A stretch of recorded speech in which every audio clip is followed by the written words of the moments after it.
All right, welcome back to the very special 20th edition of this week's Game Huggers Question of the Day.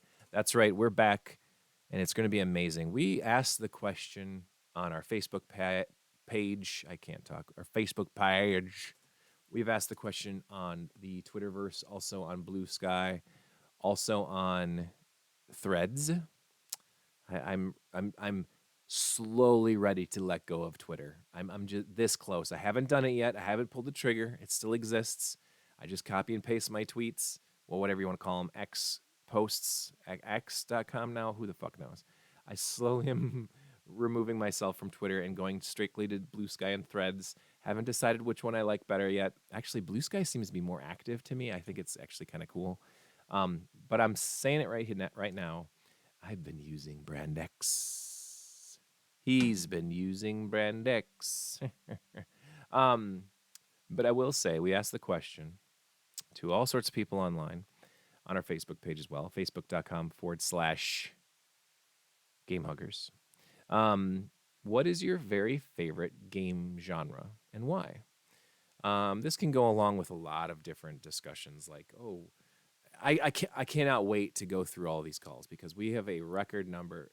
Threads is a major flaw. It's not in the EU. Oh, wow. It's not in the EU or Scandinavia due to the rules. Wow. I did not realize that. Well, that is a major flaw. Does that mean you guys don't, or does the EU or Scandinavia have Instagram then? Because I thought Instagram and Threads were kind of hand in hand. I'm drinking coffee with some eggnog. Dorkfather, you'll be happy. Proud of me. I'm actually using the eggnog you gave me a year ago. Of Instagram. Instagram's all right.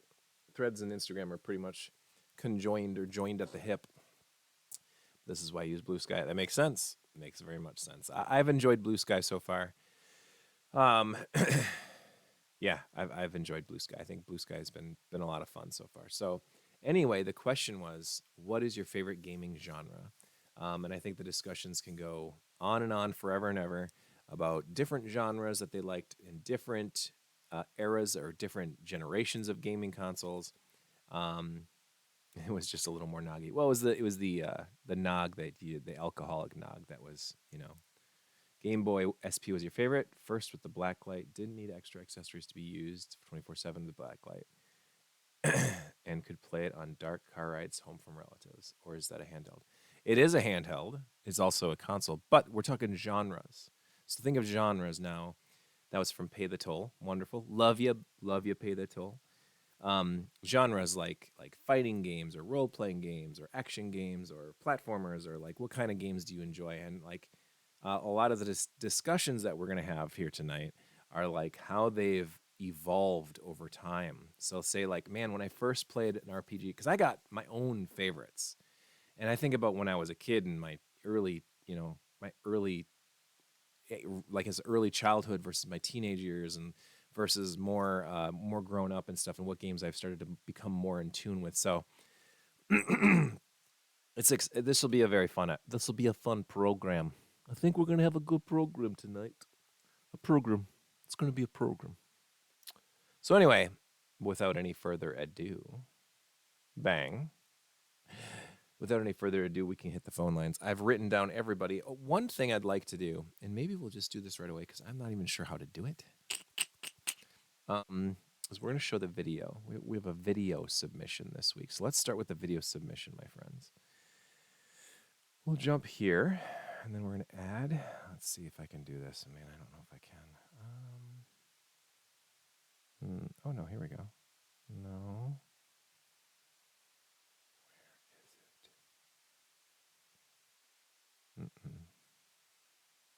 Maybe this is it.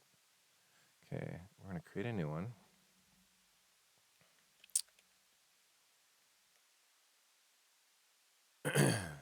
Oh, yeah, this is it. This will be it. I got it. So I'm excited. We have an actual video submission. All right. I think that's it. Oh, shit. Before the furnace kicks in again. Hello, all, welcome back to the lab here in the city with a point. I'm Alex, the president of the Wisconsin Computer Club, and the question of the week this week, question of the week, month, day, whatever, is what is your favorite genre of game? And it took me a little while to kind of whittle it down. I play a lot of shooters, I play a lot of platformers, I play a lot of kind of sim-style games, but the one I always come back to, usually on kind of my bad days, or if I'm just kind of wanting to chill out and, you know, feel powerful, for no better word for it, I'm going to play a real-time strategy game, or RTS. These games typically center around building something, typically your military-industrial complex, building up a whole bunch of soldiers or an army, and then going and absolutely wrecking the house of whoever it is that you are set to wage war against.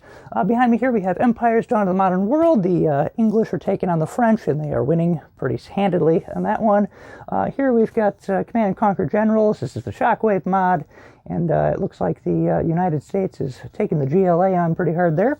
And then behind me here we have Alien vs. Predator Extinction, which sadly is locked on the PlayStation 2. They never made a PC port of this, which is such a shame. It looks like the Predators are beating the humans on that one, but it's in demo mode. So I don't know if you can hear this. The PlayStation 2 is really loud. Like, what is up with that? All right, back on topic. So a real-time strategy game, you build up these armies and you go and you wage war, you do your conquest and that kind of thing. There's kind of, I guess, two ways to play an RTS, at least in my mind. You have either where you're playing it more from my perspective, where I'm not necessarily playing for a skill of it, I'm playing it more because it's just a fun thing to do. You build a big wave of armies and you go and you wreck the other guy's base. It's, I don't know, a lot of fun for me. The other way, of course, is to play for skill, where you're outsmarting your opponent, you're beating an AI, you're using a strat to kind of outmatch an opponent. And I do like that. I like that on a more limited capacity. I'm not very good against other players, but taking on various AIs and different strategized AIs and that kind of thing, scripted AIs, that's a lot of fun to try and figure out, like, okay, what's its angle? How do you beat it? How do you do this? That's a lot of fun. And I mean, every now and again you do play against actual people, and then it's one of those, like, okay, they're going to do this, am I going to do that? And there's a lot of strategizing that way. So it's I know a lot of guys will be like, it's like chess, but I assure you this is not chess. This is just kind of figuring out your metas and your maps and that kind of thing, very much like any other a shooter game or some of the other kind of combat oriented games. So but there is, of course, a sim element of it as well. Like in this case, he's putting together a little town here, and there's an element of strategy to that as well. You got to maximize your resources, and you got to do all that kind of stuff, and you got to make it look good, obviously. So, in short, this is the genre I keep coming back to. I played, I don't know, a zillion hours of that. I played probably 2 zillion hours of that. I played, I don't even know how many hours of that. Too many.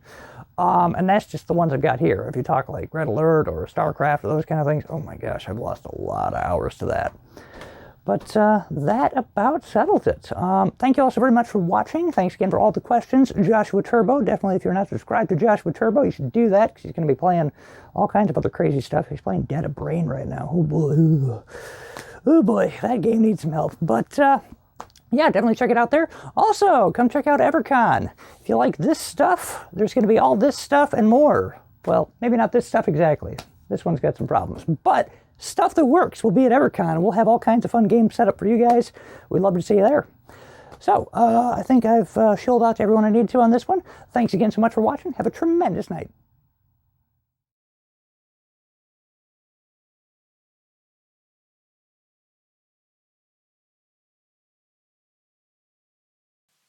Dude, that was so freaking incredible. Oh my god, dude, that was an amazing submission. You've promoted EverCon more than I ever have on this stream. Oh shit, I'm like choking on my own spit. Yes, EverCon, March 1st, 2nd, and 3rd in central Wisconsin, in the Wausau area or the Everest area. Technically Schofield, but beautiful, awesome video. Thank you so much, McClar. EverCon is love. EverCon is life. ButterCon is butfa. Oh, so close, but spot. But yes. I love real time strategy war games. I just don't think I'm any good at them. Now, I only heard I think I heard most of your message. By the way, when I'm terrible at promoting anything of my own. That's why nobody comes to LinkCon. No, I'm kidding. But like when when I think of real time strategy games, and you think about this now, think about the types of games. Some that I loved, and McClar, Dorkfather, you guys let me know because I know isn't StarCraft and Warcraft like the first three Warcraft games were real time strategy games. Cannon Fodder on the Jag or on the Amiga, really good stuff. I love Cannon Fodder, but like one that I absolutely adored, and is this the type of game you guys are talking about? I don't know, but Lemmings. Lemmings is like, isn't that half real time strategy and half puzzle? And the games that like took on the Lemming style, but included like battling and stuff. There's one on the Super Nintendo called King Arthur's World by Jalico. It is so good. It is a side-scrolling real-time strategy game, so similar to Lemmings, but usually it's a very long level. You have to figure out how to get from one end to the other, and you have an army. You can move your army in. You take out their army.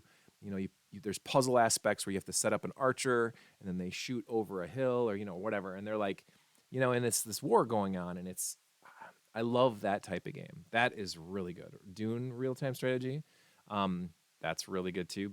I've never actually played it. I've heard really good things about it. Um, but like those kinds of games, I like them. I'm just no good at them, and then I don't have the patience for it. So that's where I always fall apart.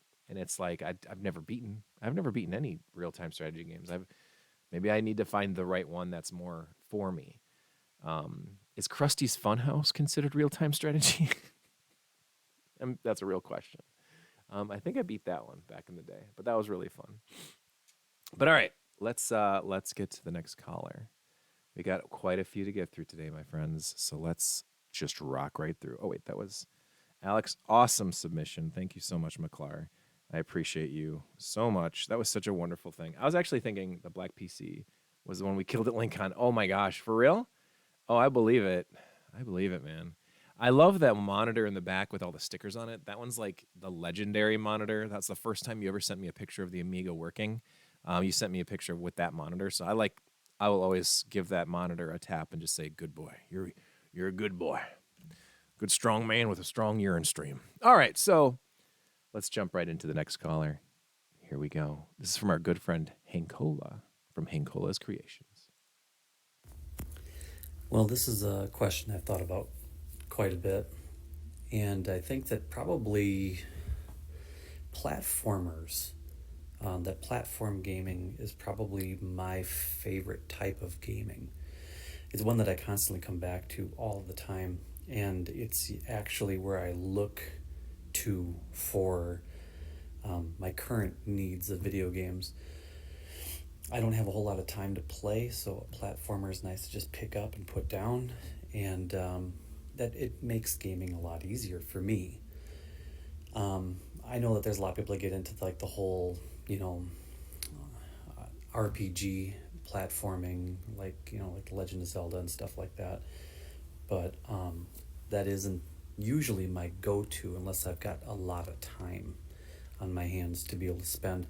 I think that probably my favorite couple out of that genre would probably have to be Super Mario 3. That's one that I constantly Perfect come game. back to. It's just a very well put together game. And it's also probably one of the, if I may, it's probably the best game ever created. Just because it was Honestly, you're perfect not for wrong. its level of difficulty and how it ended up teaching you how to play. But everything that goes with that ends up being kind of that same type of formula.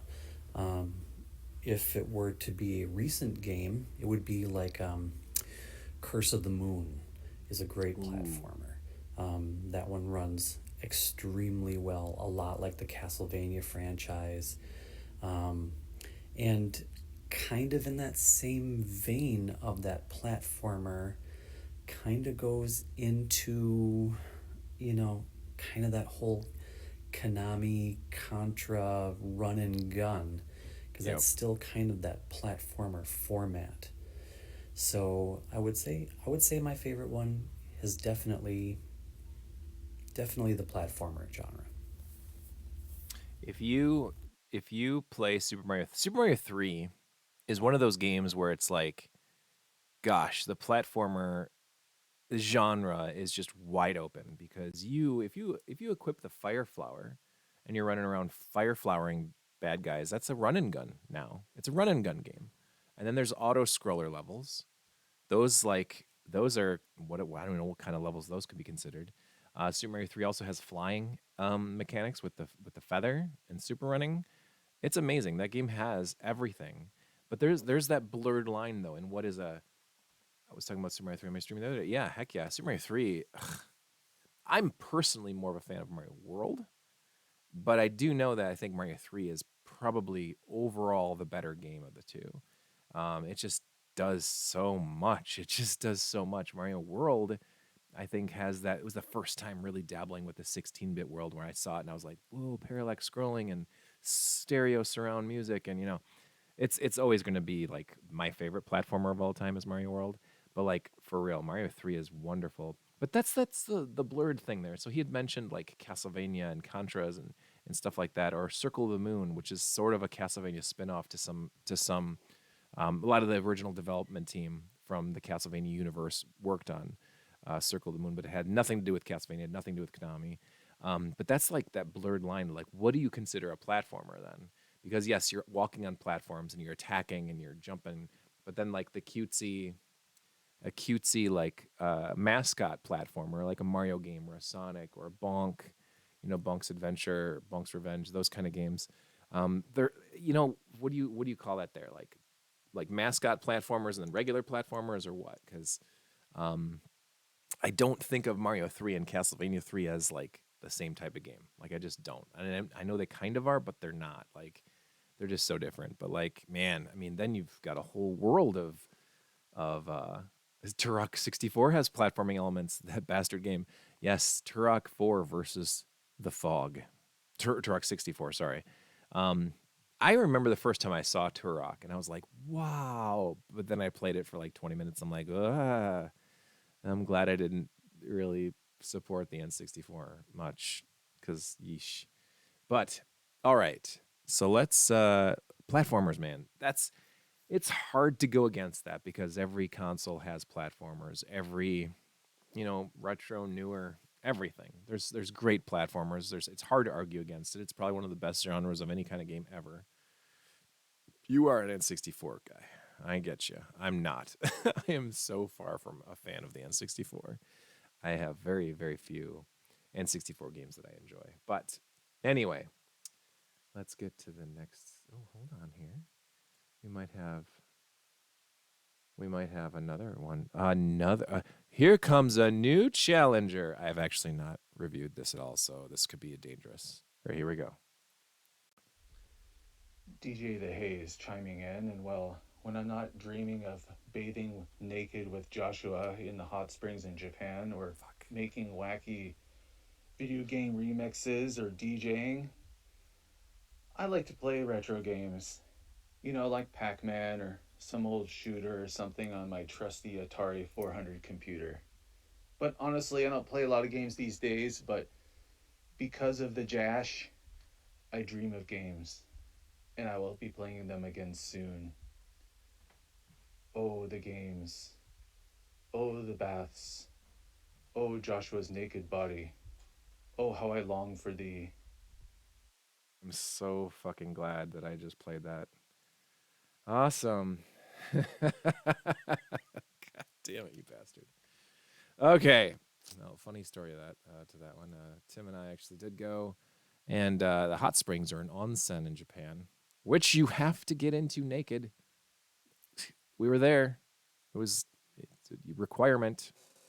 All these other naked men were hanging out, so that's the only naked people I saw in Japan were old naked men. But it was an awesome experience. One of my favorite experiences of my entire life. It was a fucking amazing day. Okay. So he said like kind of retro games, and that is its entire own genre of games because you can basically say anything you want, like Pac-Mans and centipedes and millipedes and galaxians and like just about anything you can think of. And if you want and Hitch, anybody out there, if you have a new console, I think you can even get it on Steam now, like a new PS4, PS5, whatever. That Atari 50 game is one of the coolest freaking games that has been released in years. And if you love old school Atari shit, you got to get it because it's got these new remixes and reimagined versions of the game that are just amazing, amazing, amazing style and graphics and music and everything. I love Atari 50. I need to play that again because they just added like 10 or 15 new games to it too. Yes, they keep adding stuff. Yeah, they just added new games and it's not DLC bullshit either. Just updates. It's just great. Like it's awesome. It's like if you have Atari 50 and you have like Nintendo Online where you can keep getting new Nintendo games for Super Nintendo, NES, Genesis, and Game Boy, like Atari 50 is just as cool. It's everything too. It's not just Atari 2600 shit. It's 5200, it's 7800, it's a Jag, it's Lynx. Like they have all kinds of great games on there, including interviews and stuff with the developers and all this kind of stuff. It's freaking amazing. All right, so yeah, Atari 400. Yeah, that's one thing. Electro Haze is a big Atari computer fan. I have Atari 50 from pre-order, played it for 40 minutes and never went back. Oh, dude, you need to jump back into it. It's so good. It's so good. Um, but maybe it's not for everyone. I love the reimagined games that are on it. It's shit. There's so many cool games on that. I haven't played it in quite a while though. I haven't played it since I streamed it last. So, all right. So let's see here. We've got three down, three down. I, it lacked the games I wanted to play. Oh, I get that due to licensing. I get that. That does happen from time to time. Yeah, I mean that's the big thing too. If you think about NES games, some of my favorite NES games are like Battletoads and Batman and other movie license. What is that dog doing? Anyway, all right. Let me take a 5-minute break here real quick. I will return in just a moment. No, I think we're okay. All right, we're not gonna pause. All right, let's go to the next caller. What's up, Josh? It's Dale here with your response for the question of the week for favorite genre of video games. Now, as I look back over the generations of gaming in my life, kind of like every generation or two, my favorite genre would change. But probably my favorite, I would probably say my current favorite genre is narrative exploration games for like the last 10 years or so. I guess I just love getting lost inside a world and exploring it with little to no puzzle games, if optionable. I mean, I do love my fair share of adventure games, but when you don't have to worry about that and it just leaves you free to take in the story without having to worry about being on the lookout for all the little puzzle knickknacks. But not that those are bad either, but some great examples are Gone Home. Then also probably my favorites are Oxenfree, definitely Oxenfree. I've played that game so many times. I just finished the sequel about a month ago, and yeah, just getting lost in those worlds and just exploring every literal nook and cranny, going over all the paths just so you can unlock an extra little story, lore, or dialogue tidbit. Just gets that much more out of the game, and just finding the secrets.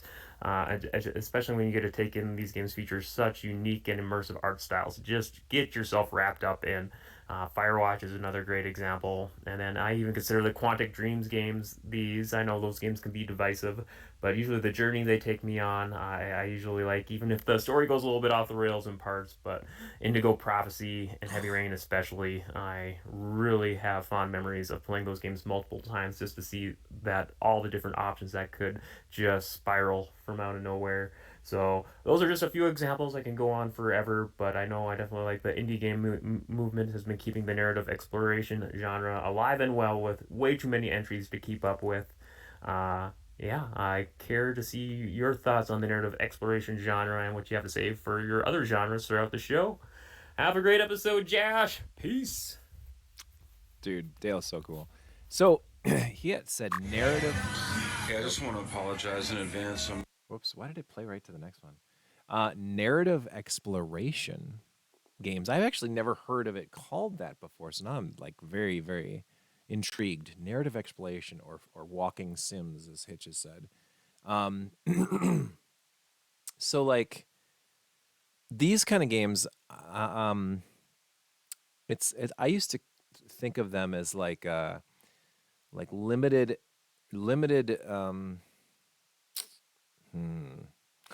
what am I trying to say here?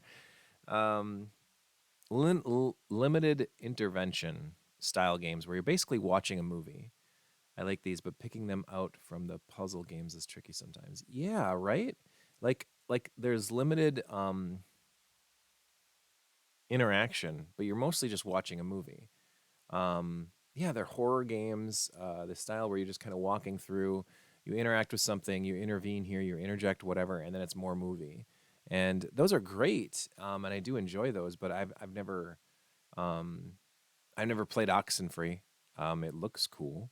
I've never really seen or heard anybody say anything really about it, like in terms of like, I guess I've never explored it myself. I've never gone out and said like, oh, what's a good review to read and watch of Oxenfree or a download of it. So I guess I'd have to try that one. That one seems really cool. But he did mention the Indigo Prophecy. Oxenfree is brilliant. Okay, well that's something I need to look into. But I did play Indigo Prophecy. Indigo Prophecy, but it's not a walking sim. Okay. But Indigo Prophecy was really great. I played that on, I think it was on Xbox. Maybe it was PS2. But I really liked that one. That one was spooky. It really messed with your head.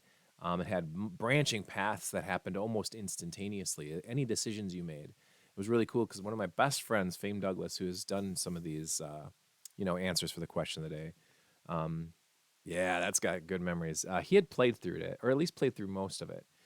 He was super excited about it. So he brought his PS2 over and he brought his game and he was like, hey, you got to try this out. So I was playing it.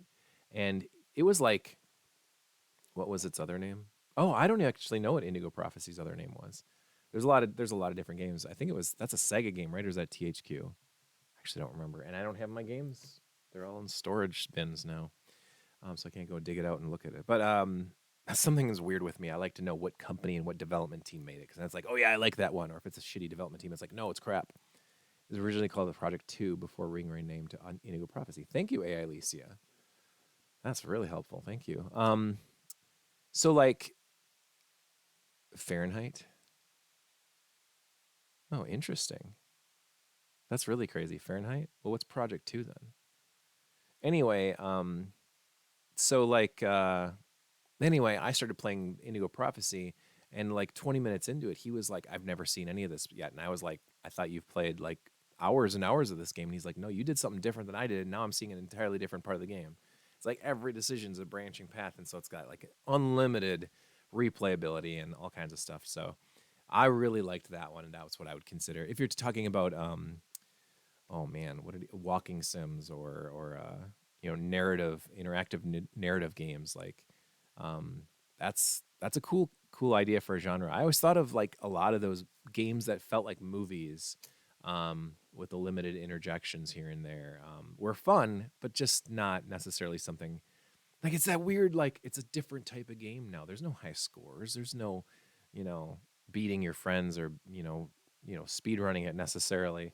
But it's a different world now, man. Gaming's completely different than what it was when I was a kid. I mean, there was no, walking sims on the NES, or was there? I don't even know. But couldn't Sega CD like FMV games be considered walking sims as well? Like Sewer Shark. I guess Sewer Shark's kind of got a style to it. But like what, Night Trap or Dracula, is that a walking sim? I don't know.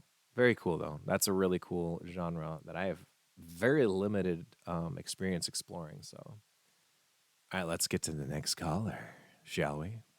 Oh, that was Dale, by the way. He used to do the Dale retro recaps on the old Mojo Weekly. I want to play a walking swim. Let's do a walking swim. Thanks, Hitch. I'm getting one of my tires patched at a local tire shop here. So, but okay, yeah. My favorite genre is going to be shooters, particularly horizontal shooters, like space shooters. Yeah. For as long as I can remember, it was mainly vert shooters back in the 2600 days, but it was like in '86 when I discovered Life Force by Konami. So And then later on, I guess I would, discover Salamander, but still Life Force.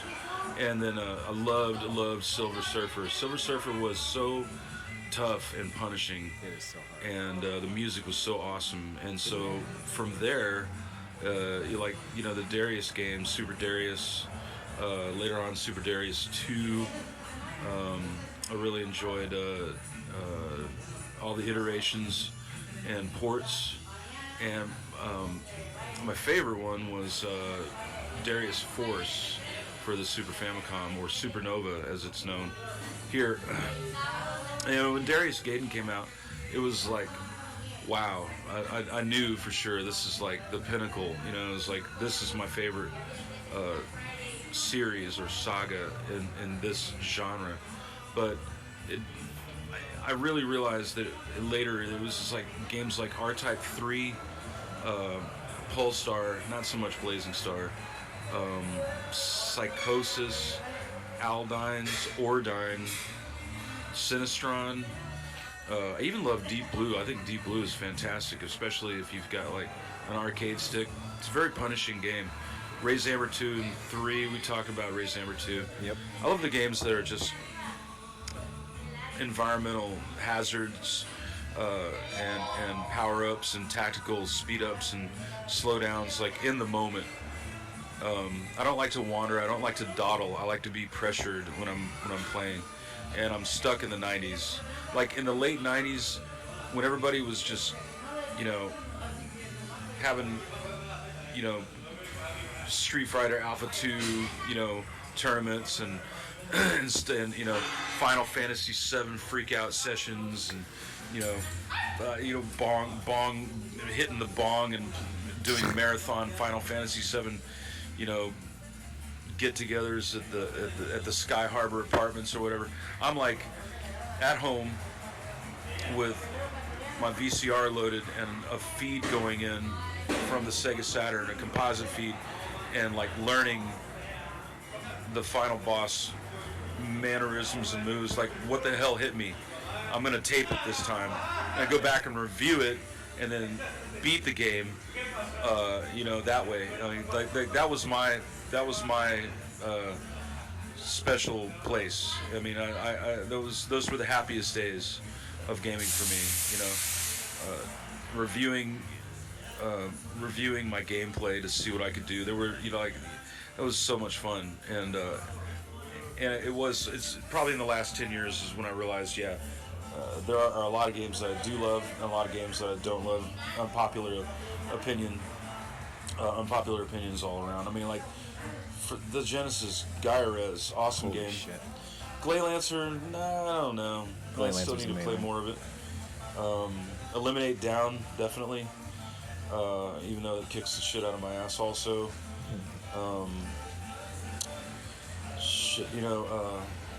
What did I say? Psychosis is great.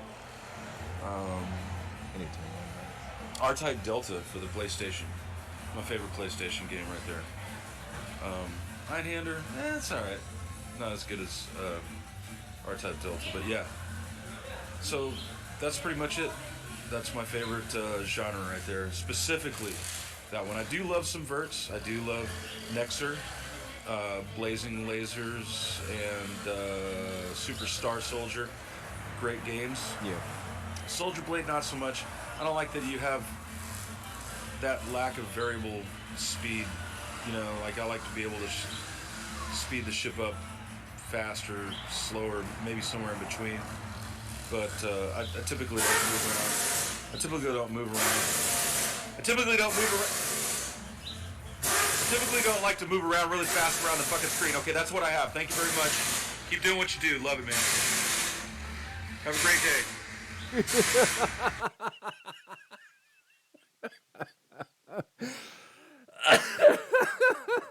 That was so good. That was so good. I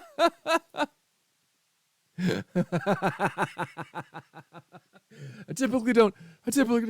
All right, fuck this shit. Oh, that was so funny. Oh my god, that was awesome. Okay, vertical versus horizontal shooters, I think is interesting because when I was a kid, I did not like vertical shoot 'em ups a lot. Matter of fact, the first time I played Blazing Lasers was one of the first turbo games I ever played. I was like, oh, not one of these. Like, I literally was like, meh. I don't want to play it. And I was like way into retro games and locations. It was a tire shop. I was way into like Ordine's, Aldines, or Aldines, as he'd mentioned, Lords of Thunder, Gate of Thunder, terraforming. Um, oh, what is it called? Juniper,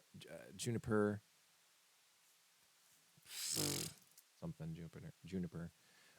Tate and my Cade cabs. Yeah, I get that. But the older I get, the more I'm starting to love them. Buñuelos tires, assholes. That was so funny, dude. Thank you so much for that. That was the best audio track ever. It was great. Yeah, so far I've been told that I need to be seen naked, and that was so good, dude. Okay, where am I on this list? Oh yeah, there we go. Hell yeah, dude. But now, getting older, I'm starting to love the horizontal or the vertical shooters.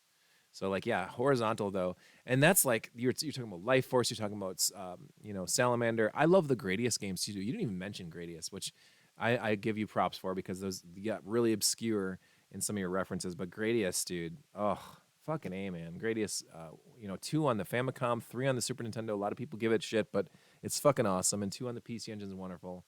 Um, Metamore Jupiter, yes, that's a good shoot 'em up.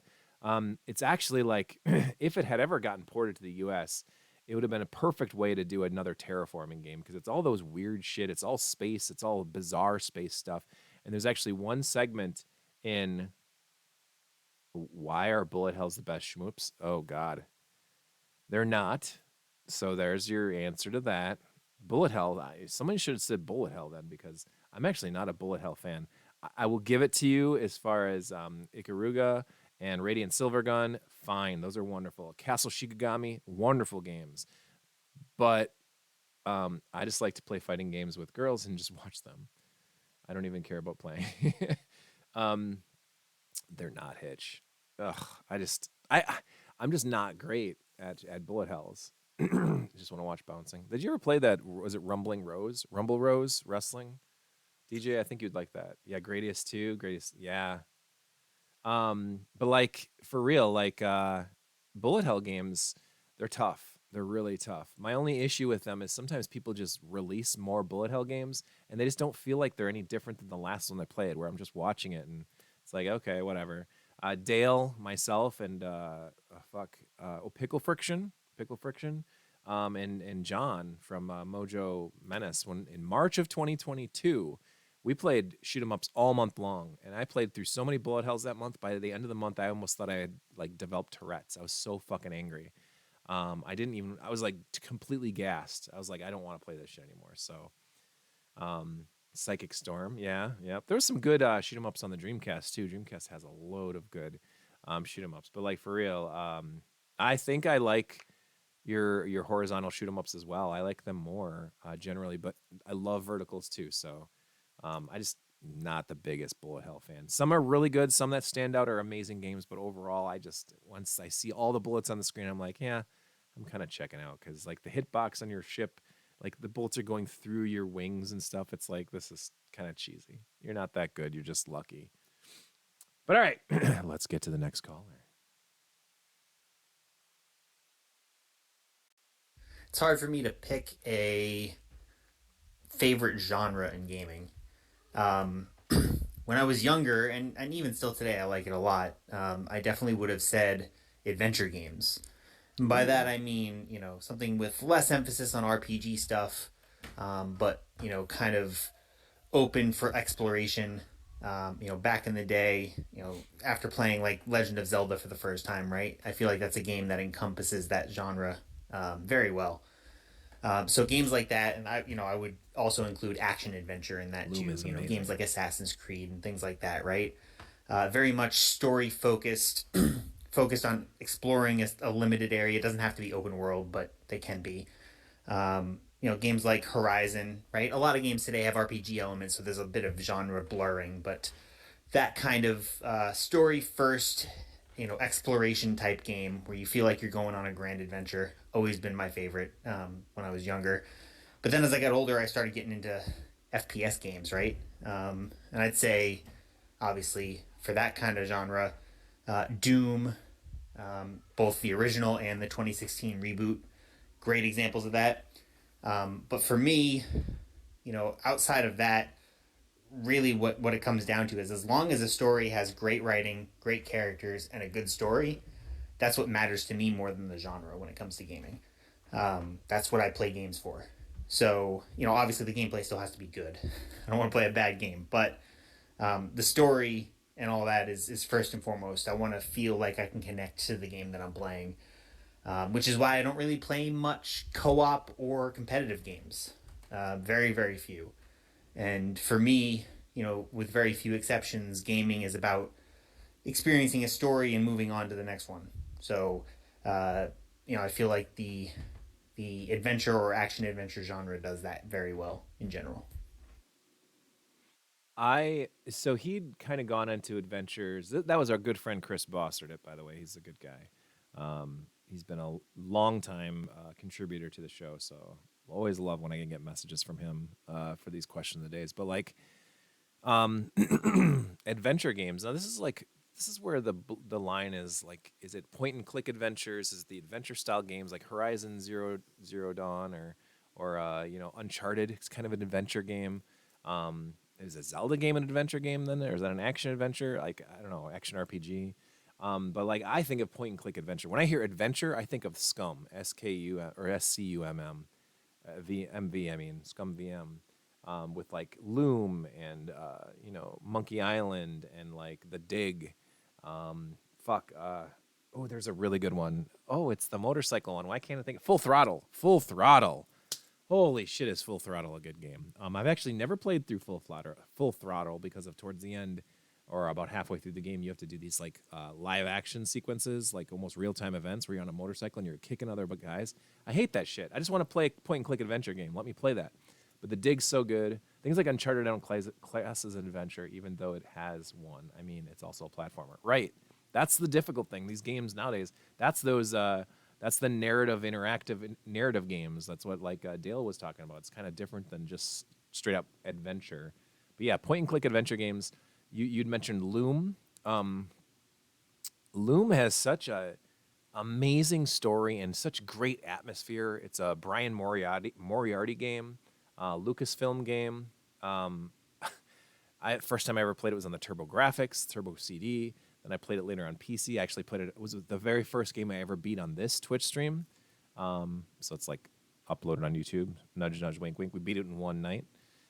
It's such a fucking great game. But classic point and clicks, those are awesome.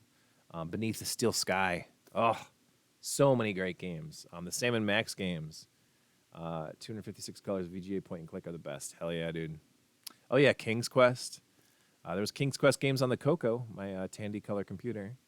I think 4 or 5 came out on the Coco 3. So like if Alex is out there, Amiga's got great point and clicks games. Yeah, so that's a difficult genre to beat for me because, and there are new Traveler's Tales. Doesn't Traveler's Tales do tons of like point and click adventure games now? Like they did Back to the Future and the Werewolf game, and then the Walking Dead game. They did some other ones, but I've heard that they've gotten kind of like generic though. They're not like as intuitive as or is original. We can run King's Quest on the Coco 3. Hell yes, we can. Yeah, that's the shit right there. King's Quest on the Coco 3. Yeah, and it's just the newer ones are, there's a lot of games nowadays that kind of include those kind of puzzle elements to their games, that kind of make them adventurous type games or real time events games. And I don't know, but I definitely prefer like now is Loom the greatest point and click game ever? I want to play pixel art point and click games. Fuck yeah, dude. Me too. Me too. Is Loom the best of all time? I don't know. Loom is fairly short, and in a great way. I love Loom, and it's such a beautiful game. It's so wonderful. I mean, it's like watching a movie. It's like a 3.5 hour movie. You can just sit through and play it through the game, and it's just amazing. But man, it's probably my favorite. But I don't know if it's the best of all time. I haven't played as many as I would love to have, but we should play some more on this stream. We should do some more. Its shortness makes it even better for you. Yeah, because then you can just kind of like put it in, get yourself in a good mood, and have fun with it. Okay. Well, I get what you're saying, man. All right, let's go to the next caller. Let's go to the next caller. Well, I've had fun with a lot of different genres of games, from puzzlers to action games and fighting games, and I love them all. I think side scrollers are still my favorite because they're one of my like core memories from my childhood of playing Super Mario Brothers, Mega Man, things like that that really solidified me as a gamer in my own head. Like that is how I identified as a gamer because these are the games I was playing and these are the games that meant something to me. That was our good friend Matt Pigeon from the world of Evercon. So, side scrollers, without a doubt, better than anything else that's ever come out. Beneath Steel Sky. Beneath Steel Sky, I believe, is free on everything. It was free on Good Old Games or GOG.com. And I know there's a new version of it out too. I think there was a remaster of Beneath the Steel Sky and a sequel, maybe. I don't remember, but yes, that is something that we could do. I have a copy of it. It's on my computer. It aged badly for you. Uh oh. Uh oh. But that's something we could definitely do. Beneath the Steel Sky. I enjoyed what I played of it. I didn't get very far. There's a lot of retro style point and click adventure games on Steam. Matter of fact, there's like a new PC or PS5 game called The Mothman Prophecy or something like that. That's a point and click adventure game. So, hey, lots of options out there for point and click. I played through it about 10 years ago. I've aged fine for you. Well, hey, it's a good game. I enjoyed what I played. So what I played of it, I think that it's definitely up there for one of those types of games that point and click classics.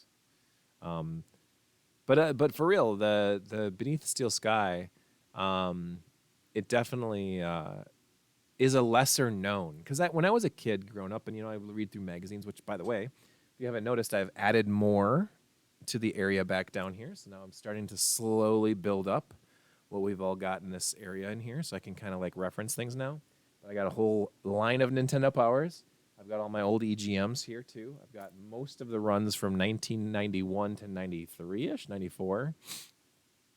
And then I've got several video games and computer entertainment. And my old video games and computer entertainment magazines, those were my favorites. They would cover point and click PC games a lot heavier than like EGMs, and obviously Nintendo Power never did, but Game Pro, EGM, whatever.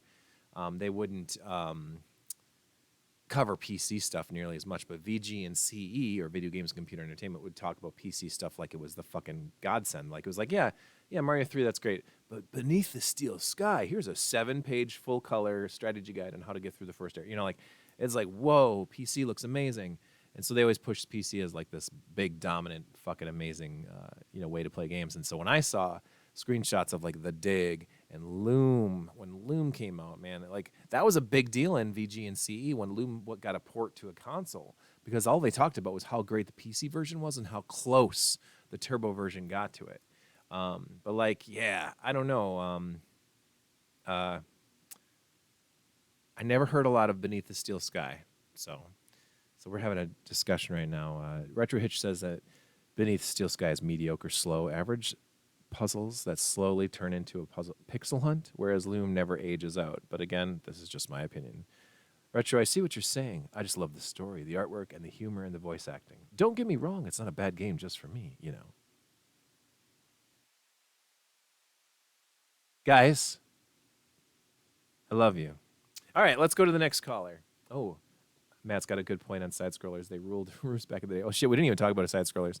Yeah, so side scrollers, platformers. It seems like just another reference to that. With side scrollers though, it's like that genre, right? Like, what do you do? Running guns, side scrolling, shoot 'em ups, platformers. Like that's king back in the day. I mean, everything was, you moved in a 2D element, either up and down or side to side, and man, side scrolling platformers were the bomb. And even nowadays, with the new ones that are coming out, like Super Mario Wonder just came out, and it's being considered one of the Game of the Year. It's top 5 for Game of the Year at tonight's Video Game Awards. Woo! I bet you guys are excited about that. You're watching me instead of watching that, which is, I thank you very much. I was never going to be caught dead watching that crap. I maybe would look at the results, but I never pay any attention to that because it's like all of the nominees are always just totally derived bullshit. It doesn't make any sense to me how they even come up with the names of those games other than bestsellers and shit. But like, yeah, I just don't play new games. I don't only care about old games. And Josh Naked in the Hot Springs, I'll watch the highlight reel. Yeah, I will watch the highlight reel, but I'm not going to pay any attention to the actual show. But like,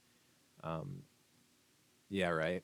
I caught some of that. It was pointless wanking off other developers. Yeah, yeah, that's really what it is. It's just like E3. Like, what's the point of E3? The only thing I want from the video game awards is trailers for games that are coming next year. And if they actually did, if they're actually teasing or did release a Virtua Fighter 6 trailer for next year, then I'm interested because I want a new Virtua Fighter. I want Virtua Fighter 6. I want to play it on my PS5. I think I'd be so happy. I'd be so happy. So anywho, let's get to the next caller. It's our very, very good friend who is in the chat right now. Who could it be? Well, okay. Hey JT, I have managed to finally do one of these for the 20th question of the week. So my first question for the 20th question of the week podcast is, what is my favorite gaming genre? And can I give you a game or two? Well, yeah, I reckon I can. My favorite gaming genre is obviously on 3DO and it's porn. Not really. No, it's actually beat 'em ups. Some people call them belt No way. scrollers. Those people need to seek help because it's a stupid name. Sane people call them beat 'em ups. Yeah, Streets of Rage 2 on the Mega Drive or the Genesis for you strange people who can't actually name a console like the rest of the world is probably my favourite. Many reasons. The music is astounding. The gameplay is just perfect. It has Blaze in it, who is just, the goddess of all video games. Other reasons, it has Blaze in it, who is the goddess of all video games, and it has Blaze in it, who is the goddess of all video games. And if you do her special backwards kick, you get to see that she is wearing white panties. So yeah, this is Hitch. Of course, he's going to go for the game where you get to see Blaze's white panties. But no, mostly, that's all I ever play as. I play as Blaze. I just love beating people up as a chick. It's, fulfills one of those desires. But yeah, no, I absolutely love it. It's just fantastic. It's just the perfect video game. So that would definitely be my number one. I do have a number two, however, which is not on the Mega Drive or the Genesis, but is actually on arcade, and it is The Punisher. I'm not particularly a fan of the Punisher comic books. I'm not particularly a fan of the movies, although I have watched them and enjoyed them. But the video game is just sheer adrenaline junkie. Beat the buggeration, trying not to swear, out of everything. And you've got so many specials and the guns and it's just good. It's just literally legit being a thug without getting told off by the police. So it's fantastic. Well, what more do you want? You get to kill good guys, you get to kill bad guys. You are the Punisher. You get to wear that T-shirt that looks scary, which you look really good at. By the way, JT, just pointing that out. After your conversation for me today, or for you probably in a couple of weeks' time, or a couple of weeks ago, about you losing weight and stuff. So I want to see you in a Punisher JT, the Junisher. Would that work? The Jashiter? No, I don't know. I'm starting to ramble now. So there you go. You said about 2 minutes. This is about 3 minutes. It's good enough. It's Hitch on Twitch, signing out. Thanks for having me. Oh my God. The Jashiter? It's like the janitor, but instead of janitor, it's Jashiter. So beat 'em ups. Oh God, that's like I'm pretty sure that when I was younger, and especially sitting as a naive little child in an arcade, man, beat 'em ups just looked so wonderful. You didn't even mention Double Dragon. Streets of Rage is so fucking good. Yeah, I agree. One of my favorite beat 'em ups that is more recent. Not that the game is, yeah, Ninja Turtles, Double Dragons, everything. Not that it's more recent, but it's a more recent game that I've discovered in the last 4 or 5 years is Violent Storm. Ooh, is Violent Storm fun? It's so stupid. It's a Konami beat 'em up that actually most of the music has lyrics, so there's like people singing in the background, and it's a '90s arcade beat 'em up by Konami. Never was ported to anything. I I believe that there was a trilogy of beat 'em ups that Konami did that almost all of them were like barely even like noticeable. And one I think was like Police, Undercover Cops I think it was, and then there was an Undercover Cops 2, and then there was Violent Storm, and Violent Storm was the final part of that trilogy or whatever. But you want to hear some good music? Check out Violent Storm. It's fucking amazing. I had a lot of fun with that. But like seriously, like that Ninja Turtles Shredder's Revenge that came out in the last year, that Streets of Rage 4, so many. There are tons of average beat 'em ups.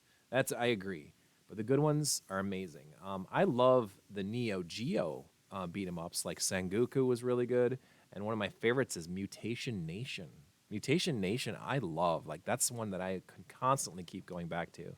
I think it's super weird that '90s style, like crazy attitude to it, where it was like you're a dude with a bandana and a jean jacket, and you're all beating the shit out of people.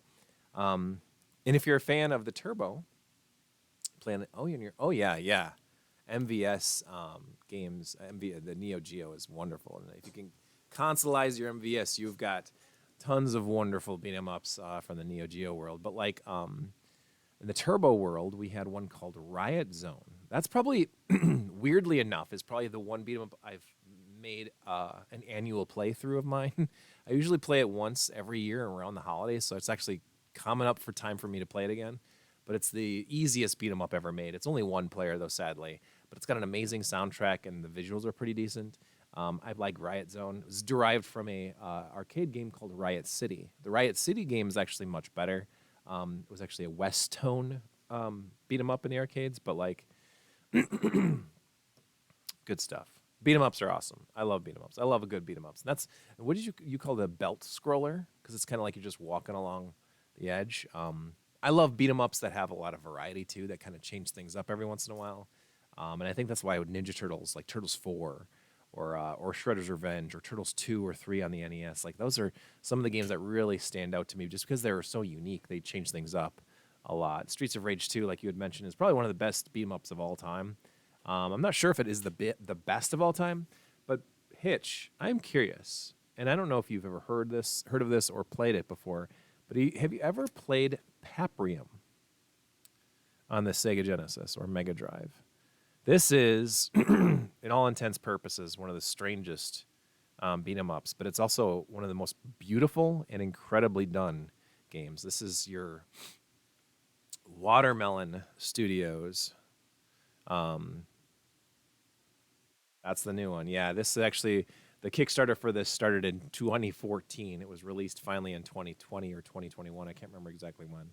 But this is an incredibly good beat 'em up. It's something that we're not even 100% sure is going to ever get released on anything else, just because Watermelon Studios is in such a weird fucking shape right now. But if it does, then we're in good shape. It'll find its way to something else. But if it's not, who knows? Because you do not own it. Oh, okay. It's really good, and I know they're working on getting it a download or a ROM of it. But it's an 80 meg Genesis game. It's fucking massive. The game plays and looks like a Neo Geo game, but with stereo surround sound music and stuff. So no, there's no digital version of this. It is just this, and I believe each one was numbered too. Mine was. Oh, can I even find out where it was? This goes for. I don't know where the number is. It must be on the inside. Yeah, it's super strange. But it's regularly going for. Yeah, I'd buy the ROM too. If I could get a hold of ROM, I might just sell this, because this game's going for around $800 to $1,500 to $2,000 now, just because of how limited they did it. Watermelon's up to their old hijinks again. But I kickstarted it for $70 or $75 or whatever it is, and then I got it finally 6 years later, and I enjoyed it. It's very good. It's very good, but I'm very like careful with it. That's why it goes right back in the case when I'm done playing it. We had this at Lincoln last year too. A few people came around and sat down and played it, and they were like, "What the fuck is this? This it looks like a PlayStation game or a Neo Geo game." And I'm like, "Yeah, I know. It's crazy how nice it is, how good it looks, but it's as far as gameplay goes, it's bizarre. It's out there, man." So, all right, let's get to the next caller. Hello, I'm calling in to tell you my answer and that wait, what was the question?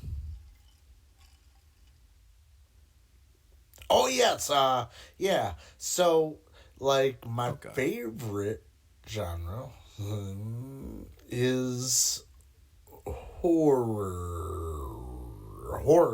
I love horror. I'm a chicken, but I think that's what makes it so good because it takes me out of my comfort zone, and you get to kind of just transcend yourself into something, and once it's done, you feel even better that it's over, but you've accomplished something.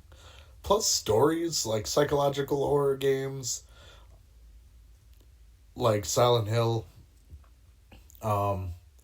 and like the newer games like World of Horror, Outlast, all that stuff.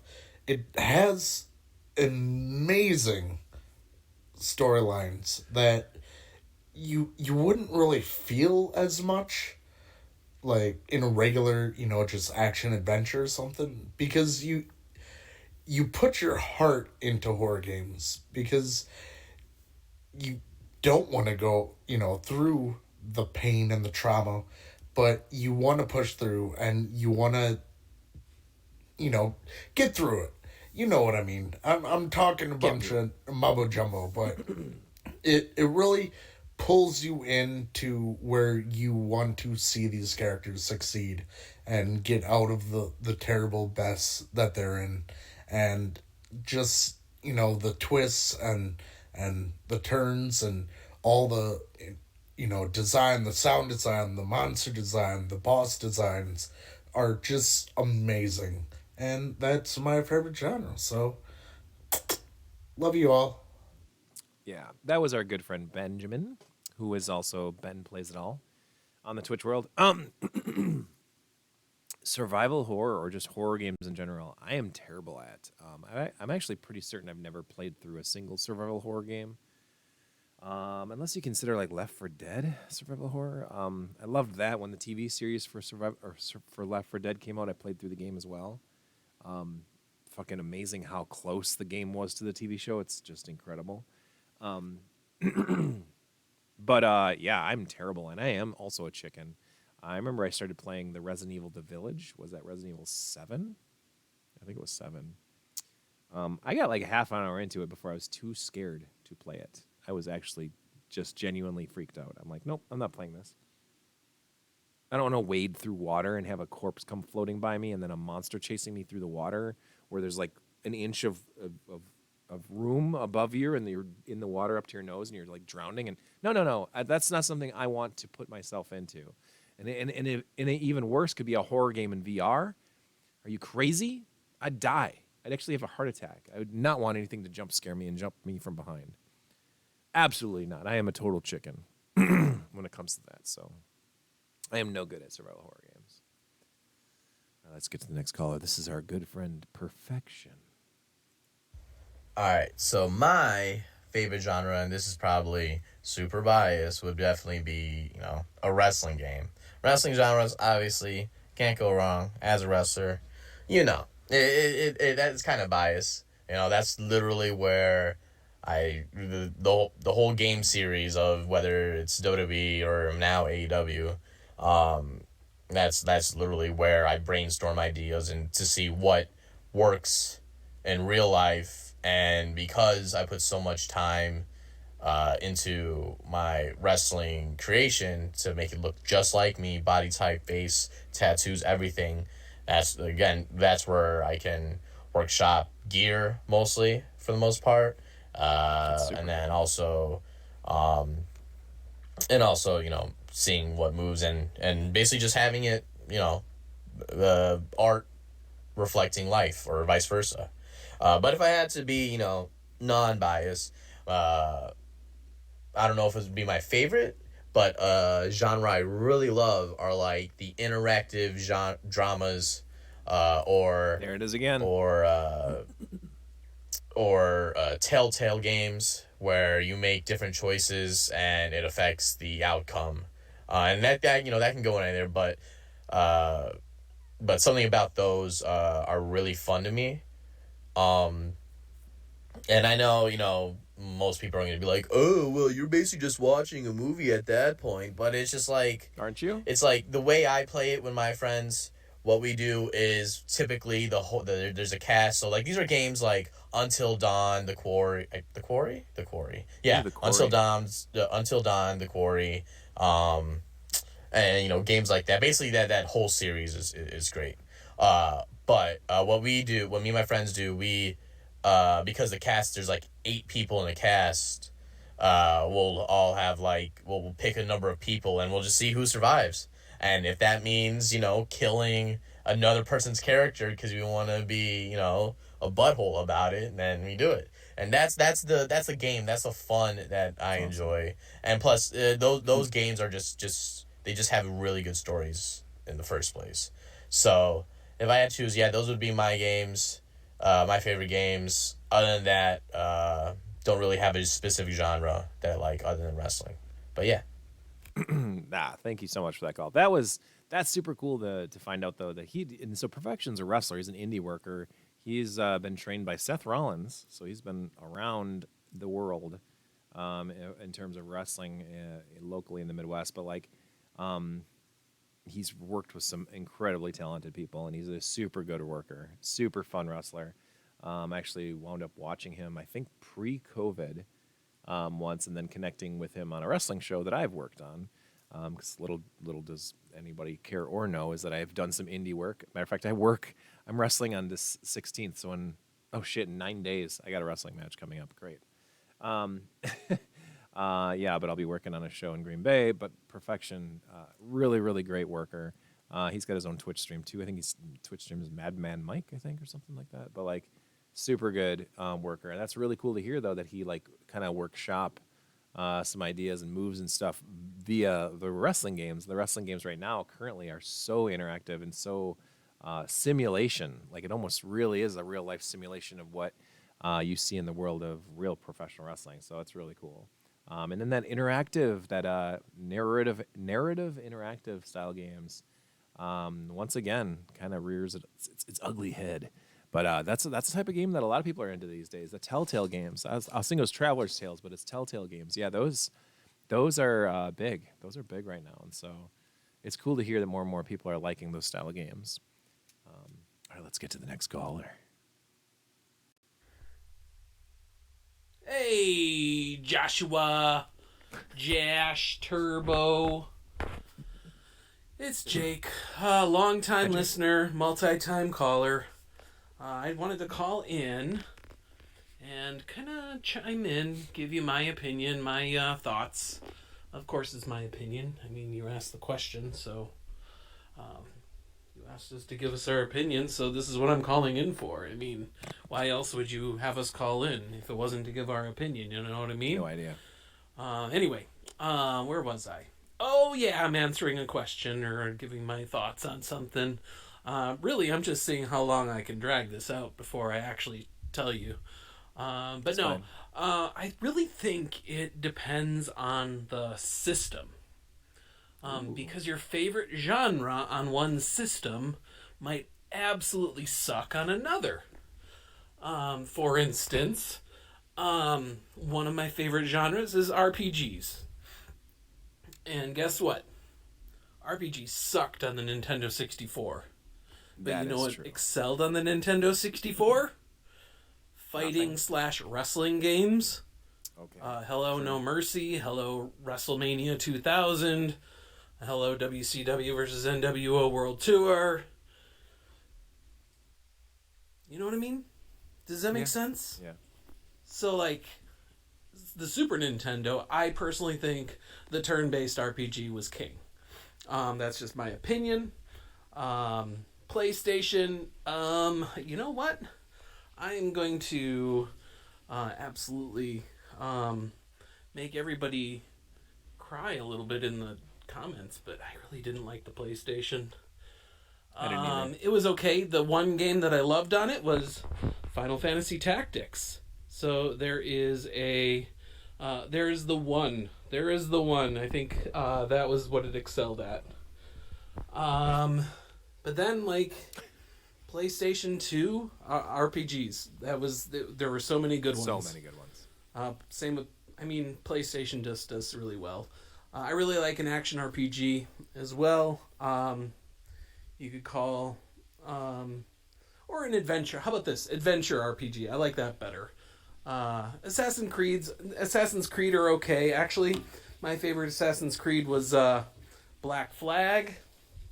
But like things like No Man's Sky, that's sci-fi adventure RPG, so I consider that kind of that sort of thing. But I don't know. Just depends on the system. Let's see here. The Switch is good for party games and fun games, and I'm not going to say kiddie games because I absolutely do not consider the Nintendo a kiddie system. Just because it's compatible with younger players, big deal. But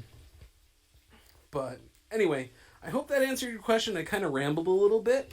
I'm glad you're still doing the question of the day. I'm sorry I haven't called in a while. But anyway, take care, buddy. I love you. I love you, audience. Hi, chat. Hi, Jay. Hi, Ryan, if you're there. Okay, bye. Okay. Lot to unpack there. Jake, thank you so much for the call. I'm glad to hear that he's doing better because remember he'd been like kidnapped or trapped or something for so long. It's crazy though when you think about the genres, and this is the beautiful part about a game style. Like we make Final Fantasy games, there are RPGs, and we make Dragon Warrior games, Dragon Quest, and Ultima, and or Mario games. Like the different games, how the genre kind of twists and turns as it goes through console generation after console generation. He liked RPGs, but on the N64 there were no RPGs. There's a small smattering of RPGs. You're talking about strategy RPGs. There was Ogre Battle 64, wonderful game. But in terms of turn-based RPGs, there was Quest 64, there was Aiden Chronicles, and I think there was Paper Mario, and I think there was Hybrid Heaven. That might be it. And Paper Mario is awesome. Paper Mario is an awesome RPG on the N64. The rest of them, though, are not so good. Hybrid Heaven's okay. Aiden Chronicles is ambitious. Let's just say that. But Quest 64 was trash. Imagine trying to play some of those games on some of those console controllers. Woof, yeah. Well, RPGs on the N64 controller wouldn't be too bad just because it's not like Twitch gameplay where you have to be like real quick with the reflexes on an RPG. You just got to be kind of able to navigate a menu and attack stuff. But yeah, the N64, in my opinion, did not do a lot of different genres very well. It did a couple things really well. It did wrestling games, it did first-person shooters, and it did 3D platformers. Sports games. Okay, you had sports games, but you had no real fighting games. Yeah, there was Killer Instinct Gold, fine. There was Mortal Kombat Trilogy, fine. But you didn't have any Street Fighters, you didn't have any Virtua Fighters, you didn't have any King of Fighters, you didn't have any Fighting Vipers, not that anybody had Fighting Vipers other than Sega consoles, but you didn't have any Bloody Roar. Like, there's just so much missing from the N64 world of fighting games. You have no fighting games. You had no arcade-style, shoot-em-ups. There was one shoot-em-up. Wasn't that Star Soldier 64, I think? No RPGs. It's just my favorite types of games are fighting games, RPGs, and shoot 'em ups. That's my favorite. I spoiled the ending. Fighting games, RPGs, and shoot 'em ups. The N64 had virtually none of those three genres. Really good sports games. That's fun. Party games, sports games. Yep, sure. First-person shooters, 3D platformers. Oh, and wrestling games. That's not enough for me. That's not enough to pull me in and grip me and make me sit down and play an N64 for anything more than 15 minutes and say, yeah, I'm not, this isn't for me. They had good kart racing games too, I suppose, but still a lot of really disappointing games. Like almost every genre of style of game in the N64 had very, very disappointing entries. So, all right, let's get to the next caller. Hello. Is this thing on? I was told that there's some kind of question of the day, something about your favorite game genre. What is Zach's favorite game genre? I'd have to say it's the immersive sim. The first person open world kind of RPG experience where you are really shaping the world around you through either choices or combat or whatever it would be, exploration. Games like any of the Elder Scrolls games, Cyberpunk 2077. Ooh, yeah. That's really my jam. Those kind of experiences are really the games that I've come to hold the nearest and dearest, I would say. But that's not to say I don't enjoy a wide variety of games, but that's my all-time favorite. I'd say that's my comfort zone, if you will. The immersive sim. The immersive sim. That's your like Elder Scrolls. So you're talking about Skyrim and Oblivion, and before that was Morrowind, and then Cyberpunk. Cyberpunk is really good. That's something I've actually really thought about streaming again. I had Cyberpunk 2077 when it first came out on the PS4. It glitched out pretty bad. Still enjoyed it. Still love the game. Still thought it was gorgeous. I just ran into some serious crashing bug issues. And then never really picked it back up again. That's something that I definitely need to get back into. But yeah, those are immersive, wonderful, beautiful games that I've not a ton of experience with. I wonder if The Witcher could be considered part of that too. Is The Witcher part of that immersive sim, immersive open world RPGs? Back in my day, open world RPGs were like Ultima Online. A little bit of Evercrack, some EverQuest. Those were considered all open world RPGs that were very, very good. So, all right, let's get to the next caller. Yeah, hi, this is Morty Enderman. Jewish Jesus #1 best wrestler from the 1950s. You son of a bitch. Calling the question of the day, well, I'll have to say, my favorite Gene in a video game is probably Gene Pliskin. That's Snake Plissken's uncle? Yeah, you can find him in several of those Metal Gear Solid games. That's my favorite Gene.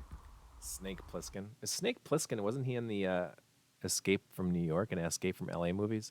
I actually really want to watch those again. I started watching Escape from, must have been LA. The original one is LA and New York was the newer one. I started watching Escape from LA and it was so fucking awesome. I got to get back into that. But thank you. That was our good friend Morty Enderman. Of course, Jewish Jesus #1, famous professional wrestler from the 1950s. Thanks, Morty. Joshua. My favorite genre is survival horror. Mainly and interesting enough, not because of the horror aspect, it's more so because I do love a good story. So for me, it's all about the story, all about the lore, all about the theories the fandom comes up with regarding to their favorite games. Obviously, me being a huge Resident Evil fan, I love Resident Evil games precisely for that matter. The Evil Within 2, you name it. I just feel like I have the chance to bond and connect with the characters, getting to know a little bit more about their background, and just being excited about what's coming up next when it comes to this genre. It's really exciting times to be a gamer, and I have to say it's one of my many favorite genres. Oh, that was awesome. That was our fucking super cool person, Zap Crystal. Crystal's been like on YouTube and on Twitch and all sorts of different different outlets of content creation. I was gonna say YouTuber. She's a YouTuber, but she's also a Twitch streamer and stuff. Super cool that she contributed to this. This is super cool.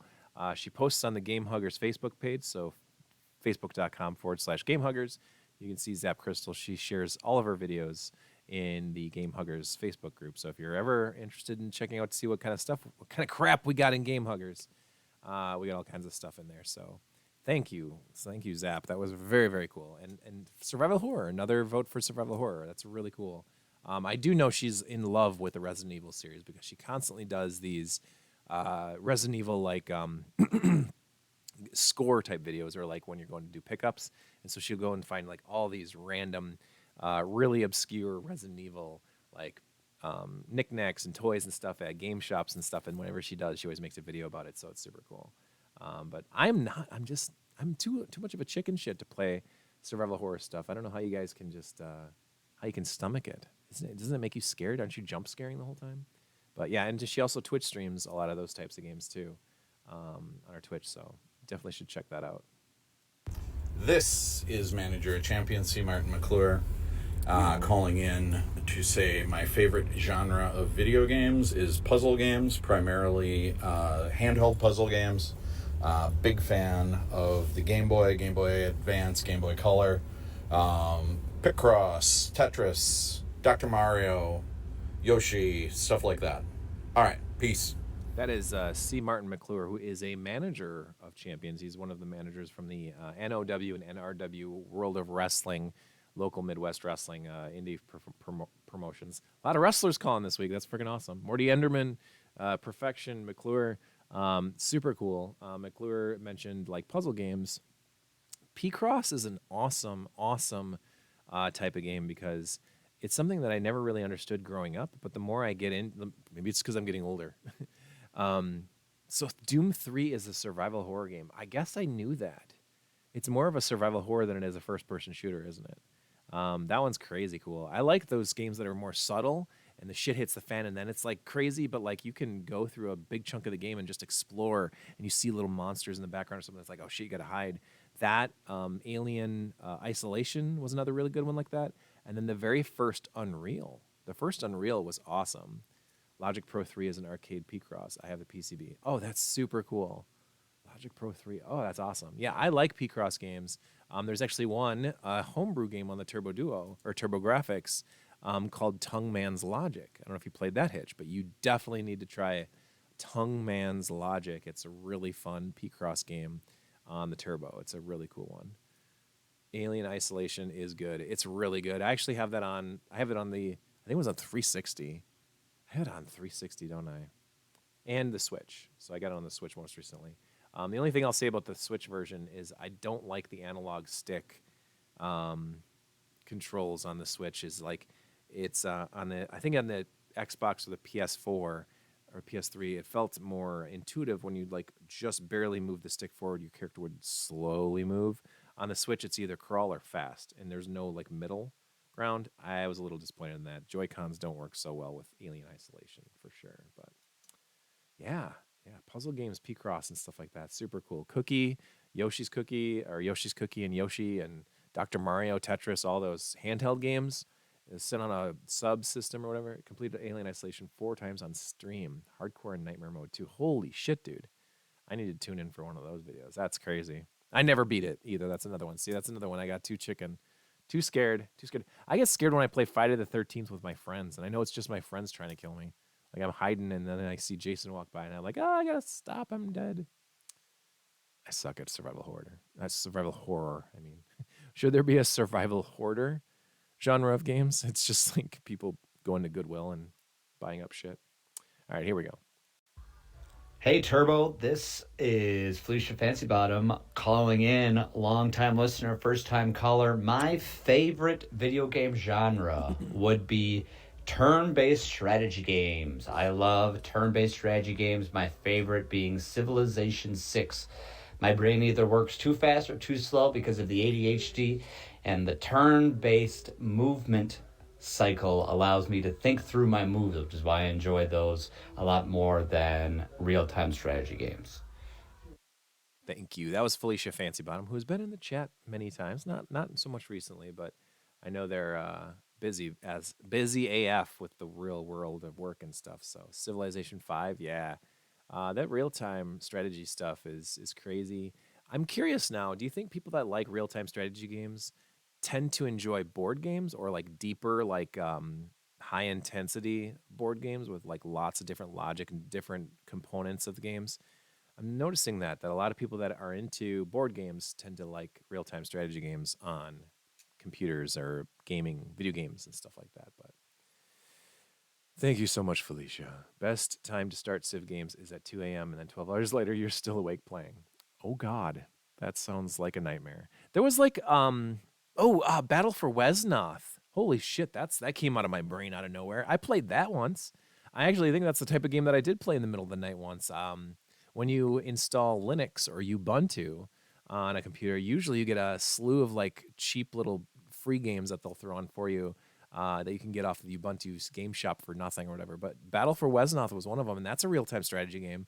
Sort of reminded me of like a 3D version of Populous or those types of games. I loved Populous. That's actually a game that I did enjoy. I have Populous on the Turbo. The Turbo version of it actually is really cool. You don't need any Japanese knowledge of how to play Populous as long as you understand the menu system. It's all in English. But Populous, actually, if you put in a secret code, you can play a Bomberman world version of Populous where all of the characters walking around are Bombermen. And you have the white Bombermens and the black Bombermens, and you like drop bombs down and they kill each other. That's fucking awesome. Populous on the Turbo is super cool. All right, let's get to the next caller.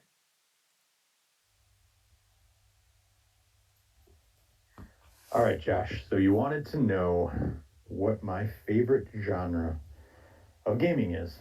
And it's a hard question to answer because I love all sorts of genres. I love RPGs, I love action games, I love adventure games, I love platformers, fighting games, all that stuff. But if I were to try to distill it down to an answer for you, I would say that it would be games that give me a sense of adventure. Dare I say, childlike wonder. Oh. And let me tell you what I'm talking about. I know where he's going with this. Back in the day, Miyamoto was asked about his inspiration for The Legend of Zelda, the original game. And he talked about how he would explore the woods near his house and the caves and stuff like that, and he wanted to have that same sense of adventure. So that's kind of what I'm talking about. And when I think of those games, I do think of like the old school Legend of Zelda games, or even up to Tears of the Kingdom. I also think of games like Earthbound, which is maybe my favorite game of all time. And the game also can't be too serious for me. It has to have a sense of whimsy, right? A sense of a sense of humor, I guess, right? To a certain degree. That's why I love things in Zelda like Tingle. I think Tingle's a hilarious character. I love the quirky villagers. My favorite parts of the Zelda games are meeting the NPCs and their quirky personalities, like Beetle. You know, Beetle's freaking hilarious to me. So games where I'm off on an adventure, I guess that's my favorite genre. Again, games like Link to the Past, or Earthbound, or Mother 3. More recently, I played For the Frog, the Bell Tolls, which was kind of a predecessor to Link's Awakening, which is another great example. So I hope that answers my question, your question, that is. Hope that answers your question. And that's it. Bye. That was our good friend John, or King Drool, as we knew him on the old PC Engine FX forums. The main host, I was the co-host, but the main host of the Mojo Weekly podcast as well. Adventure games are games with like wonder and whimsical wonder. You could tell he's a Beatles fan because he said whimsical, but like I love Earthbound and I love Zelda and those kinds of games. I get that, and that's really cool, real deep, kind of just like worlds of wonder, right? Like think of Stray. Stray is kind of a puzzle style game, but when you're looking at the world and everything's just open and it's like, man, are there any humans left? I'm just a cat wandering around. Why are cats everywhere? Like those kind of adventure games are just super cool. So Rogue, Stray was beautiful. Rogue, what's Rogue? Your favorite adventure game was Rogue. Is that an older? I don't know Rogue, unless that's short for something. But yeah, Earthbound is a big one. I've never beaten the Earthbound, but I know there's Earthbound Zero is out now on the Switch for the NES version, which was translated, and then Earthbound on the This is one of the earliest games. Oh, what about Zork? Zork is, I guess, a text adventure game. So text adventure and point and click adventures kind of go hand in hand. Where the term roguelike came from. Oh, really? Think of Maniac Mansion. Maniac Mansion's a classic point and click adventure game too. Really good stuff. All right, let's get to the next caller here. We're rolling now. We've got more for sure, but we're rolling. We're an hour and a half into this already. Holy moly. This is a lot of callers. This is the most callers we've ever had. Fucking love you guys. You're so cool. Hey, Joshua, what's up? This is John, GameStar81. Great question. What is my favorite genre of video games? There's a lot that I like, honestly, but platformer for sure takes a cake for me.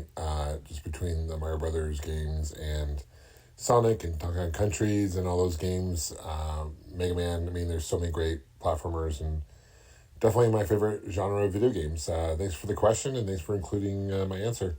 Take care. Cheers. That is. Oh, there's another. All right, Josh. Why does it scoot ahead like that? That's so bizarre. It started playing the next one. Okay, so that was actually the incomparable GameStar81, famous YouTuber. Should be at MGC this upcoming year, so I'm excited to finally chat with him. He's posted a few of the answers to the question of the day during this run of 20 episodes of this. So I'm always very appreciative for anybody that's got very little time on their hand, but they still were able to contribute to this. So that's really cool. But he had mentioned platformers, another vote for platformers. Of course, so many wonderful platformers out there, but it's hard to, that's the thing. I mean, I think about what my favorite genres were, which I already mentioned, shoot 'em ups, RPGs, and fighting games. But I mean, how can I say those three genres are better than platformers? I mean, platformers might be it. Beat 'em ups are amazing too. There's so many good style of games out there. So let's see here. Okay, Rogue, also known as Rogue Exploration of the Dungeons of Doom, is a dungeon crawling video game by Michael Toy and Glenn Wickman, with later contributions by Ken Arnold. Rogue was originally developed around 1980 for Unix-based mini computer systems as a freely distributed executable. Holy shit, that's awesome. Well, I'm definitely into checking that out. I wonder where Alex is. Alex, do we have a copy of Rogue on something? Do you have any mini computers or microcomputers that we could play that on? But yeah, all right, let's get to the next caller. Thinking it over, and the video games that I enjoyed the most over the decades of playing are the ones where either sci-fi, fantasy, role-playing, where you have either the main character that you create and develop and grow over the game with experience and different attributes or abilities, or if you have a party like Dungeons and Dragons or something like that, where you have different players that are not players, but characters that you are developing as you're progressing through the story. I've also liked games where you sort of encounter NPCs along the way and sometimes can recruit them into your party and build from there as well. So it's basically that role-playing type of adventure and combat, whether it's turn-based or live action combat. It doesn't really matter. It's just the development of the story and the characters that you have along the course of the game. Hope that was helpful. Have a great day. Awesome. Well, that was our good friend Brent. Brent, also known as Pickaxe, when he was in the when he hops in the chat. Another vote for RPGs. RPGs are incredible. I think he was kind of mostly talking about Elder Scrolls, the Baldur's Gate style. When he had mentioned about finding party members that join your party, that's kind of your Final Fantasy style. Dragon Quest, where you can gain party members, or Ultima, Wizardry, Bard's Tale, those kind of games. You have a working Quantel microcomputer or mini computer that's about 500 pounds when it's fully assembled. You may want to go with an emulator. That's very true. Well, I'd be down for trying Rogue. I think that sounds really fun. That's really cool. All right, let's get to the next caller. Thank you so much, Joshua Turbo, for taking my call today. I just love listening to the show and enjoy everyone in chat. I really miss Xavier Michaels, however. Where has he been? Anyway, my favorite genre of games is definitely puzzle style.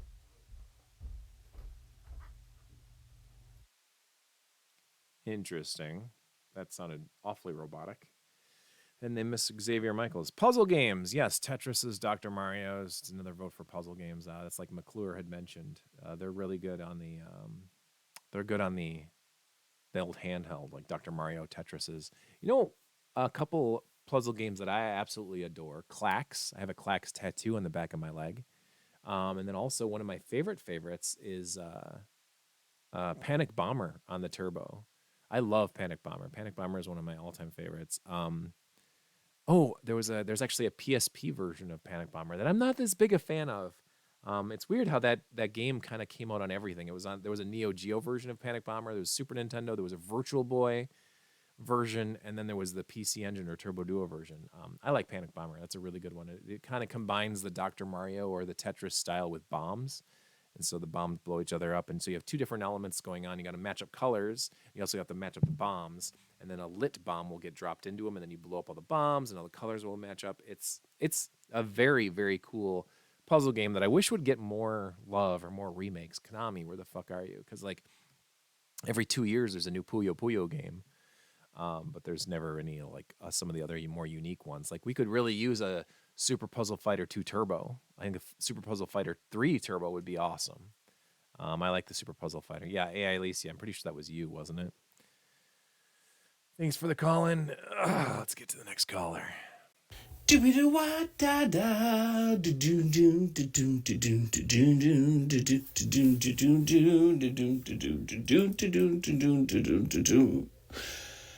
Mr. Joshua Turbo, doobie doo wah da wah. What are you doing? Here's my answer to your question of the day of the week for your stream. I would have to say that my favorite type of game is definitely strategy. Anything resource management, SimCity would be one. I also do like ones where it's like a Civilization, some of the Total War stuff. I have really gotten into Stellaris. He loves Stellaris. And I was streaming that for a long Europa Universalis, however you say it. But definitely high on the strategy games when I'm on my own.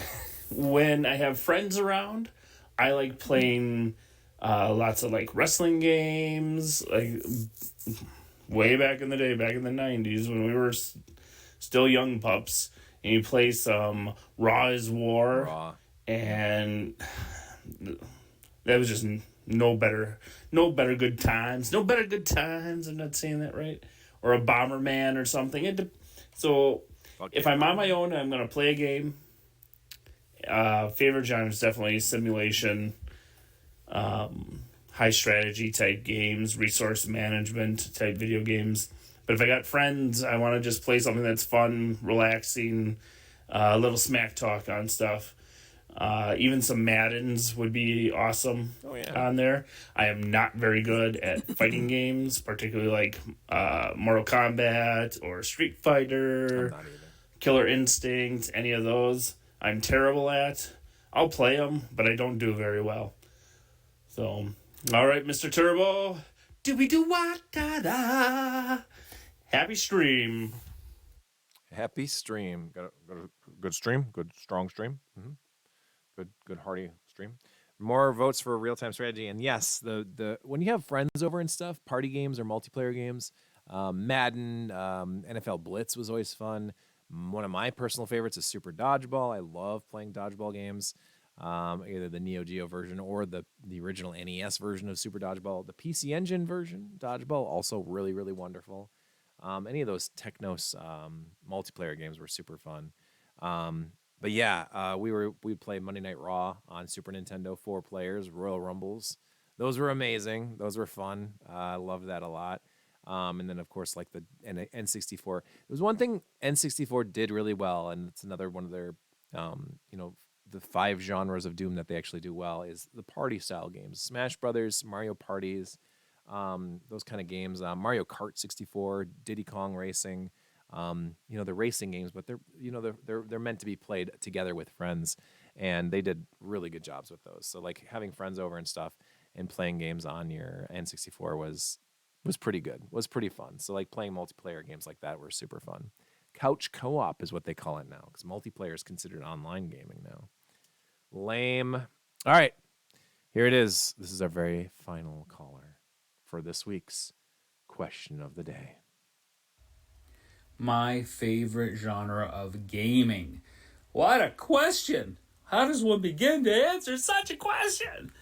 Like platformers, because that's what I grew up with. But it's hard to deny the lure and the pull of a quality RPG, especially a JRPG. But then there's something about those sports sims that I spend most of my teenage years playing. And on Madden, oh no, I am from the Great White North, so playing the NHL series was a rite of passage, especially when I got to live the era of 94, 95, 96, 97. Those 4 years redefined my hockey knowledge and my hockey persona. But I haven't played much hockey since. I went into broader sims after that, like Sim City and other world builders. That was a lot of fun. And then where did I go from there? Not real-time strategy. No, didn't do that. Didn't do beat-em-ups. Didn't do fighters. Didn't do aerial simulations. No, I did some tactical stuff, I think. I think that's where I went next. I avoided shooters, and I went to stuff like XCOM. So what's my favorite genre of game? Well, I said it. Did you miss it? It's the genre of fun. As long as I can enjoy it, that's the genre, and that's the game I want to be playing. Take care. The genre of fun. Yeah, that's our good friend Rob McCallum, director. Movies are on Amazon if you want to watch some of his movies. He did the Nintendo Quest movie, and he's also got something new that just came out. Fun. Oh man, I can't remember the name of it. Mr. Dress Up. Mr. Dress Up is another movie of his, or a documentary movie of his that just came out. Super, super talented, brilliant guy. You can tell just the way he talks. He's fun. I like to listen. I could listen to him talk for hours. The genre of fun is what he is a fan of.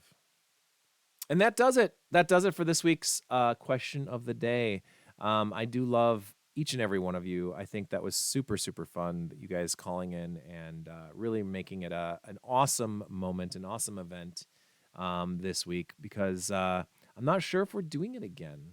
I'm really not. Like, it's a lot of effort. It's a lot of extra work. I don't know. We'll see if there's going to be any more questions of the day. I know that a lot of people do enjoy these, but they also take a lot of extra effort. Sometimes I just like to log in and just play games and not have to think. You know what I mean? I don't want to think. I don't want to do any of that thinking crap. So, but there are different questions in my head. Will there be a season 3 of the question of the day? I don't know.